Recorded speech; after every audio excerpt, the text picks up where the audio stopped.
Anyone who expresses a counter narrative opinion will always be cast as being bigoted. Far right is another one. So you'll be like, far right if you think that climate change is exaggerated, or you're far right if you question the COVID vaccines, or it's really bizarre stuff.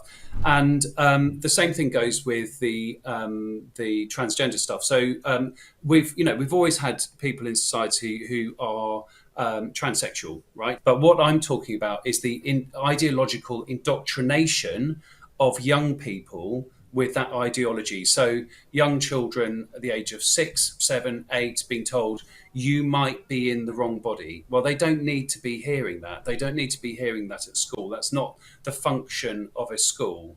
And then you have predatory men who take advantage of that ideology as well, and who will use it for nefarious means. So guys who will go into female only prisons and then rape the women, or pervy guys who will go into changing rooms and leer at young girls and women in the changing room. So of course guys are going to take advantage of that. And then you've got the even more sinister side, where you have guys going into sports and actually hurting women, like that guy who was almost beat that woman to death in the boxing match. And yet it's become this like massive taboo to point it out. So it's not, of course there's nuance with all of these things, but it's the fact that there's no room for discussion anymore within modern Britain to be able to debate these things. And that's where you start to think, okay,